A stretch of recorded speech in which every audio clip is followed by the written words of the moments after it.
What do you wish was more socially acceptable? Dressing the way you want. If you wear goth clothes or something, you are going to get people staring at you. I thought attention was the point. It isn't necessarily negative attention, but I'm gonna pause and take it in. When you're wearing 3-inch plated boots and contacts that make your eyes totally white, I'm gonna look. Fashion that isn't what everyone is wearing and is unique and fun. Cloaks and capes and frilly dresses and goth and punk. Just being able to wear what you like without people staring like you're crazy. Seriously, why did we stop wearing capes? I wish we could wear cloaks. Unfortunately it's just too impractical with the way people move about these days. They'd get caught on everything. People would be strangled by elevators and escalators. It's probably for the best. Liking Asian girls as a white guy, especially Japanese girls, or just liking Asian culture in general. I get labeled a Japanophile or weeaboo so often it's ridiculous. I just like the music and an occasional anime. It's not like I'm trying to become Asian or even being offensive about it. How is this not socially acceptable? Asian girlfriends are a fad right now. There's enough of a stereotype of neckbeard type people being into Japanese or other Asian culture that it might become socially contentious. Having unshaved legs as a girl. Honestly, I wear pants for this reason most of the time, even in 90+ weather, because I simply don't have the time to shave my legs and am too tired to deal with the ridicule. I'm the opposite. I wish it was socially acceptable for guys to shave body hair. I'll let my mother wax a small portion of my leg once to see what it feels like, and although I did not much enjoy how the waxing felt, I did like having a smooth leg patch. It's not socially unacceptable. Plenty of guys shave their body hair. Restaurant employers paying wait staff a fair wage, leaving patrons to tip only when the wait staff goes above the expected level of service. Yes, I'm extremely amazed at how so many people manage to get by with minimum wage. Total respect for them. Not even minimum wage. Try making $2 an hour plus tips to cover up to minimum wage, which is $7. It's literally impossible to live on.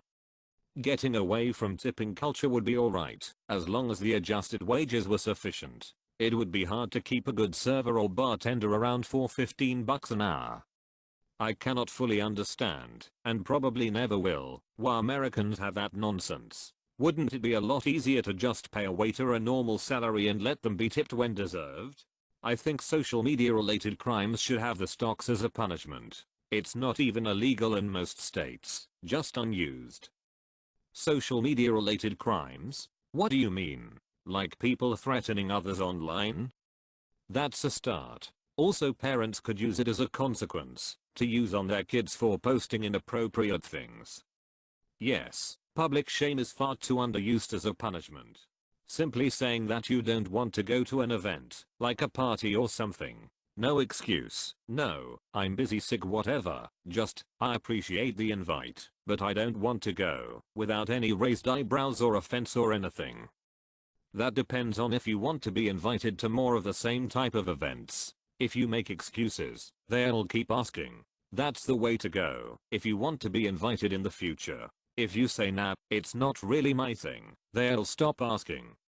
Sure, in theory. But what about stuff like getting invited over for dinner? It's hard to claim that dinner isn't your thing. I get where you're coming from, and that does cover a lot of potential cases. You still get those occasional other situations, though. Yes, totally agree, you shouldn't have to feel bad for not attending events. But the person who invited you will most likely feel bad or unappreciated. Just how it is, unfortunately. We sometimes gotta do the effort to please others. Adoption.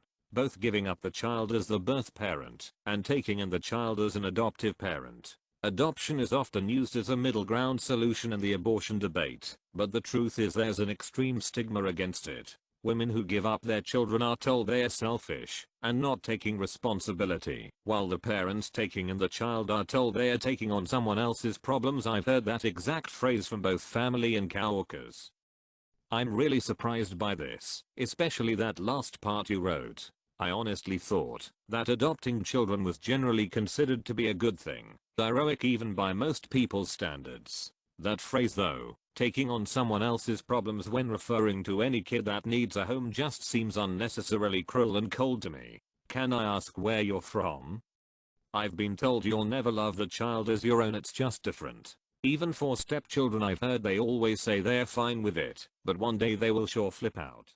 Not wanting to be with your family. In Mexico you are pretty much harassed endlessly if you don't want to be with your family until you accept out of annoyance. There is this belief that family is all. But no, they may be awful people. You may want to be alone for a while. Maybe they hate you because you have different beliefs, and everyone would be more comfortable if everyone could be on their own if they want to or need to. Not sure how to put this exactly, but all of the things I enjoy doing just seem to be looked down on cause I'm 17. My favorite book series are intended for younger audiences. One is freaking 8+. I watch cartoons like Adventure Time, SVTFOE, Steven Universe. I still play Terraria and Minecraft, and dogs are the best things ever. Everyone used to say that I should hold on to these things as long as they make me happy, but now I'm just childish and should grow up and move on. Haters will hate. Do whatever makes you happy, even if it is playing with Legos as a 50-year-old man, it doesn't matter. Still play Terraria. I never enjoyed Minecraft that much, but Terraria is great and fairly difficult. I'd never consider it a game for a young audience. I started playing when I was like 12ish maybe. I got all the way to Planters on my first playthrough, didn't beat it, was back in 1.2 when it was the second to last boss. I later on beat it and Golem with a couple of friends. Now, I play Miss cause I've done the base game as every class including Yo-Yo only Meliel. Going to a therapist. I'm very open about going, and I have had some people get visibly uncomfortable when I have brought up the fact that I go. There is too much shame around the topic and judgment that there is something wrong with you because you see a therapist. There is nothing wrong with you if you go. There is actually more right with the fact you are going. Slightly jogging to get to places faster. Can't tell you how many times I was late to class while I was in college, where a slight jog would have gotten me there on time. Too many weird lucks always stopped me. It's all about context. Wear the right sporting attire and nobody would care less because they would just assume you went for a jog. That kinda breaks down the moment you enter the lecture room, though. Guys wearing skirts. I'm a guy. I've worn skirts before while overseas. Genuinely the most comfortable item of clothing I've worn in a long time. Get back home, and I know how much grief it'd get if I wore a skirt round town. That and capes. Capes are badass. They need to make a comeback. Being insecure about relationships, friends, family, love. I'm someone who often feels like a nuisance for everybody around me, and sometimes I would like to ask like, hey, I'm still your friend, right? Without passing like an attention seeker. I just need to know that everything is okay between us. Telling someone you're having a panic attack. I get panics on trains often, and it would really save me if I could just say to someone, sorry to bother you, but I'm currently having a panic attack and I need to talk to you to reassure myself. If I did, they'd just look at me like I'm a lunatic. I'd like it if it was the same as having a physical illness, where I could ask for help with a broken leg or something. I can't even call people I know because it would sound crazy to overhear a conversation that starts with, hi dad, I'm in the train and having a panic attack right now. Talk to me. Having people understand that you will love more than just one person in your lifetime. You will fall in love more than once, and we shouldn't hide that. Be honest with people and share how you feel with those around you. Also, being able to tell your friends you love them. Sometimes, friends need to hear that they are wanted and needed in your life. Make someone's day and tell them you love them. Being a metalhead. I'm tired of being called an emo and a satanist because of the music I listen to and BS rumors about our community. I'm a very happy, friendly person, and not only a Christian, but tolerant of all religions. I don't cut myself, want to shoot up a school, commit crimes, or sacrifice goats to Lucifer. I just like music that's recorded with real instruments and vocals, and metal is the only genre that still does that. Refusing to shake hands. I don't know where you've been, or what you've been touching. I don't know you, and have absolutely zero desire to touch your sweaty palms. I certainly don't want my entire character to be judged by 2 seconds of awkward physical contact. A simple hello will do just fine. If you insist on some form of contact, a quick fist bump is okay. Talking about your emotions and mental state when you're not doing so hot. I'm so afraid to speak with my friends and family about my issues that I've kept suicidal thoughts and attempts on my own life a secret for years. Yes, I tried to tell my parents, and no, it did not go well. I've never received professional help, and it terrifies me to think of getting it, because then I'd need to talk to someone about it again. I can't imagine what it's like for someone with even fewer outlets to express themselves. Please, if you can, just ask the people you care for about how they're doing.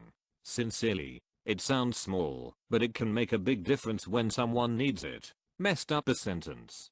I wish ego death was more common in folks, just speaking your mind. No anxiety if you're gonna offend someone for saying your opinion, and if people ask for something say yes or no and that's that. Not sure if I got ego death correct, but you'll know what I mean.